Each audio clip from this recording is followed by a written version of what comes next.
Anies kembali diragukan pencalonannya. Sulfan Lindan beberkan semuanya.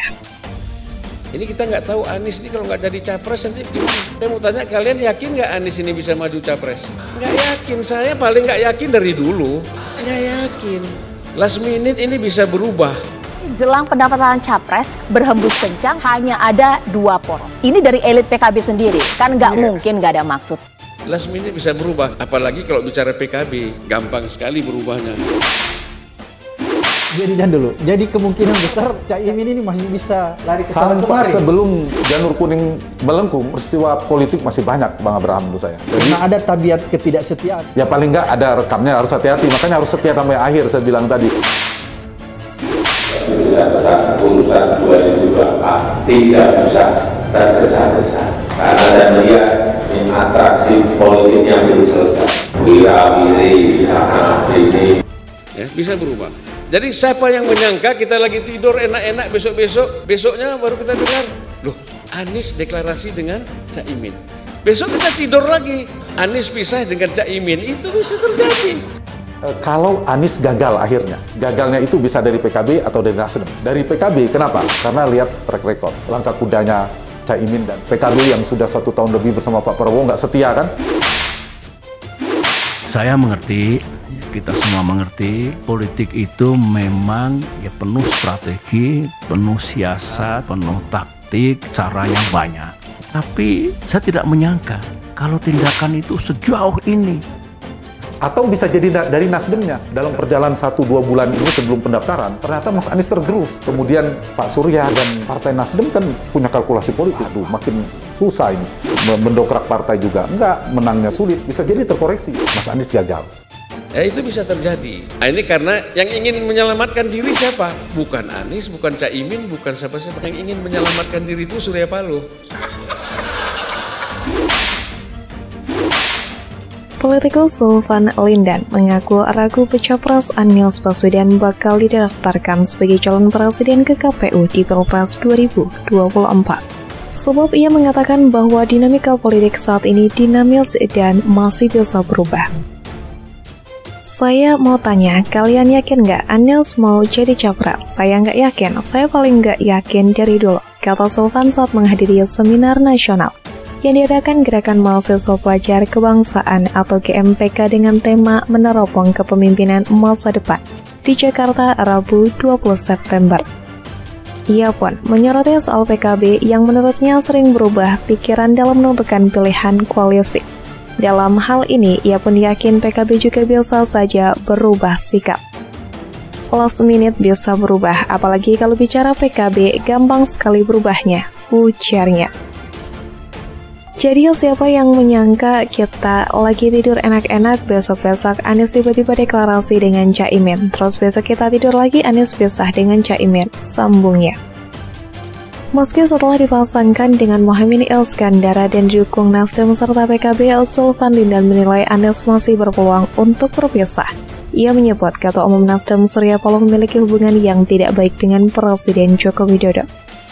Karena menurutnya Nasdem juga memiliki sejumlah kasus. Dia, Surya Paloh kan selalu ingin menunjukkan muka kepada Pak Jokowi. Saya ini loyal. Saya ini tidak mau berbeda dengan Jokowi. Saya selalu sama. Karena terlalu banyak kasus, itu problemnya, ujarnya. Sementara itu, ia pun bercerita sempat bertemu dengan Prabowo Subianto. Ia menilai pribadi Prabowo tidak seperti yang digambarkan masyarakat umum lainnya. Katanya Prabowo suka lempar asbak, pukul-pukul meja. Saya waktu ketemu dia kayak ketemu kiai.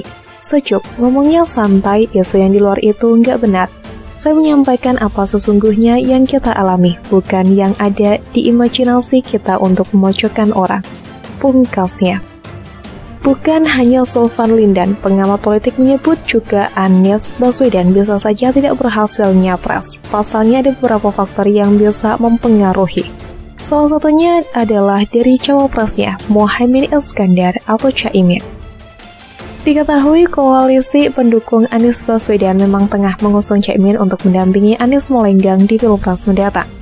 Yang paling besar sekarang 3 poros, tapi bisa 2 poros. Opsi pertama kalau Anies gagal akhirnya. Gagalnya itu bisa dari Nasdem, bisa dari PKB. Capres, ujar pengamat politik Hanta Yuda dalam perbincangan di kanal YouTube Abraham Samad Speak Up. Dari PKB, kenapa? Kita lihat track record langkah keduanya, Caimin dan PKB yang udah setahun lebih bersama Gerindra itu tidak setia, Kak. Imbuhnya, menurut Hanta, peristiwa politik apa saja bisa terjadi termasuk kemungkinan Caimin bersama PKB loncat ke poros lain. Sampai sebelum janur kuning melengkung, peristiwa politik masih banyak. Paling nggak ada rekamnya, tidak setia, dan harus hati-hati. Makanya harus setia sampai akhir, kata Hanta. Atau ada juga dinamika di internal PKB atau bisa jadi dari Nasdem, misalnya dalam perjalanan sebelum pendaftaran Mas Anies makin tergerus. Pak Surya dan Nasdem kan punya kalkulasi, bisa jadi terkoreksi Mas Anies gagal, akhirnya yang bertarung Ganjar dan Prabowo, imbuhnya. Sebaliknya, jika Anies yang melambung tinggi, maka bisa saja dua poros yang dekat dengan Presiden Jokowi bergabung dengan menjadi Prabowo Ganjar. Memang hari-hari ini suasana perpolitikan sedang tidak baik-baik saja bagi sebagian kader suatu partai politik. Deklarasi kandidat Capres-Cawapres yang telah tergelar meriah bak meniru aksi heroisme pahlawan bangsa di tempat bersejarah. Jika pahlawan merobek bendera musuh untuk menunjukkan keberaniannya, tetapi dua anak muda yang bertekad menjadi pemimpin negeri mampu merobek perasaan dari orang-orang yang tersakitinya. Nama Ketua Umum Partai Kebangkitan Bangsa Muhaimin Iskandar sepertinya akan tercatat dalam sejarah politik kontemporer kita.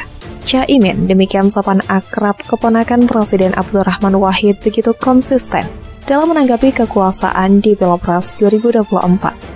Bayangkan, 13 Agustus 2022 PKB sudah seia sekata menjalin kerjasama politik bersama Gerindra untuk mengusung Prabowo Subianto sebagai Capres. Akhirnya, siapa sangka pada 31 Agustus 2023, elit Demokrat menyebut adanya pengkhianatan oleh Anies Baswedan yang urung menjadikan Agus Harimurti Yudhoyono sebagai Cawapres, tetapi malah menggampit Caimin. Lebih mengkagetkan lagi, 2 September 2023. Bertepatan di OX Hotel Yamato, Surabaya, Caimin mengikrarkan diri maju sebagai Cawapres dari Capres Partai Nasdem, Anies Baswedan tentunya. Dari sinilah babak baru koalisi Nasdem PKB mulai terjalin dan memporak-porandakan puzzle koalisi yang selama ini telah terbentuk. Sebagian kalangan menganggap langkah dan cara Caimin dan Anies Baswedan adalah gambaran tipikal politisi yang tidak beretika. Ada juga yang mengatakan mereka adalah pengkhianat. Mantan Presiden Susilo Bambang Yudhoyono malah mengatakan Anies adalah pengkhianat, tidak beretika dan di luar kepatutan. Menawari AHY dengan posisi Cawapres. Hingga 7 kali adalah perilaku Anies yang dianggap politisi yang suka mengghosting orang. SBY bahkan menyebut Demokrat telah diselamatkan karena tidak jadi bersama Anies karena sulit. Membayangkan jika terpilih kelak pasti tidak amanah, apalagi dengan kekuasaan yang cukup besar.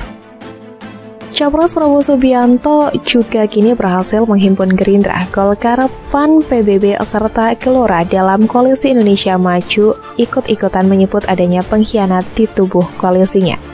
Ketua Umum PAN Zulkifli Hasan contohnya malah menyebut Caimin keluar dari koalisi pengusungan Prabowo sebagai bakal Capres, tidak menyalahkan lampu sen terlebih dahulu.